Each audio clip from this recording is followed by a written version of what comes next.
துணை பொருள் போதுங்க எள்ளுருண்டை செய்யறதுக்கு. பச்சரிசி வந்து ஒரு 4 மணி நேரம் ஊற வச்சுங்க நல்லா கழுவி எடுத்ததுக்கு அப்புறம் துணியை போட்டு நல்லா அரிசியை உணர விட்டுறலாங்க. ஓரளவுக்கு ஈரப்பதம் இருக்கணுங்க. அப்பதான் மிக்சியில் அரைச்சாலும் சரி, நம்ம மிஷினில் கொடுத்து அரைச்சாலும் சரி, கொஞ்சம் ஈரப்பதம் இருக்கிற மாதிரி இருந்ததுன்னா பாவு ஊற்றி நம்ம கலர்றதுக்கு வந்து உங்களுக்கு பாவு கம்மியாக பிடிக்கிற மாதிரி இருக்குங்க. இல்லைன்னா பாவு அதிகமாக பிடிக்கும்.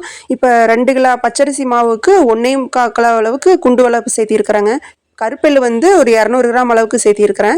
1 கிலோ பச்சரிசிக்கு நான் 100 கிராம் அளவுக்கு கருப்பெள்ளு சேர்த்திருக்கிறேங்க. இப்போ உங்களுக்கு 2 கிலோ இன்னைக்கு நான் போட்டிருக்கிறனால 200 கிராம் அளவுக்கு கருப்பெள்ளு போட்டிருக்கிறேங்க. மாவு ஈரப்பதமாக அரைக்கிறனாலங்க உங்களுக்கு 1.5 கிளாஸ் அளவுக்கு தண்ணி ஊற்றினா போது.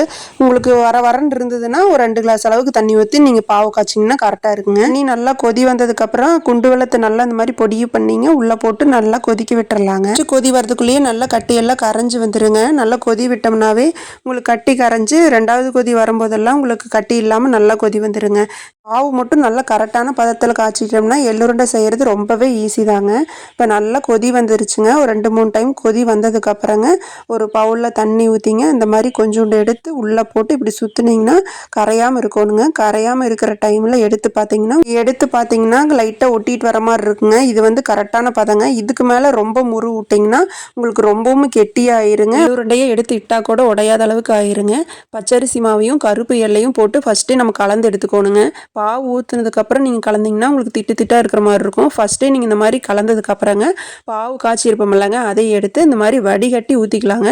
ஏன்னா குண்டு வெல்லத்தில் வந்து தூசு இந்த மாதிரிலாம் இருக்குங்க. இந்த மாதிரி வடிகட்டி ஊற்றிட்டோம்னா இந்த தூசெல்லாம் அதுலேயே நின்று போயிருங்க. பாவு ஊற்றி பிணையும் போதுங்க ஃபுல்லாக எடுத்தோன்னே எல்லாமே ஊற்றிடக்கூடாதுங்க. கொஞ்சம் கொஞ்சமாக தான் பாவு ஊற்றணும். ஏன்னா அதுக்கு மாவு வந்து ஒரு டைம் உங்களுக்கு வறண்டு போன மாதிரி இருக்குது. வறண்டு போகிற டைமில் வந்து உங்களுக்கு பாவு அதிகமாக பிடிக்கிற மாதிரி இருக்குங்க. கொஞ்சம் ஈரப்பதம் இருந்ததுன்னா அதுக்கு தகுந்த மாதிரி தான் பிடிக்கிங்க. நம்ம எந்த அளவுக்கு உங்களுக்கு பாவு தேவையோ அந்த அளவுக்கு ஊற்றிக்கலாங்க. ஃபஸ்ட்டே எல்லாத்தையும் ஊற்றிடாதீங்க.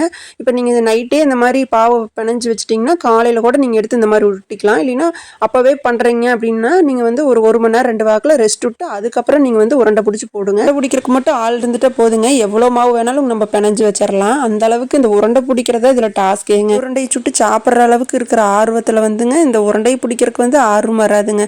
ஒரு 10 உருண்டை இன்ட்ரெஸ்ட்டாக தான் பிடிப்பேங்க. ஆனால் போக போக பார்த்தீங்கன்னா உங்களுக்கு அப்படியே சலுப்பாக போன மாதிரி ஆயிரு. ஒரு 4 பேர் இருந்துட்டாங்கன்னா நியாயம் பேசிக்கிட்டு நம்மளுக்கு அந்த இதே தெரியாதுங்க. அதாங்க புரியுது லீவில் ஏன் எள்ளுருண்டை சொல்கிறாங்க முறுக்கு சொல்கிறாங்கன்னா அப்போ தான் குட்டீஸ்லாம் இருப்பாங்க அவங்களாம் உருண்டை பிடிச்சி கொடுப்பாங்க அப்படின்னு.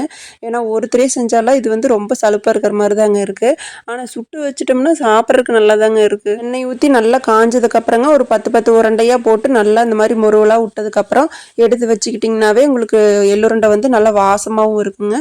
சாப்பிட்றதுக்கு நல்லா மொறுமொறுப்பாக இருக்குங்க. என்னோட அக்கா வந்து எள்ளுருண்டை நல்லா செய்வாங்க. எனக்கு அந்த அளவுக்கு செய்ய தெரியாது. அவங்க சொன்ன அளவு வந்து கரெக்டாக இருந்ததுங்க.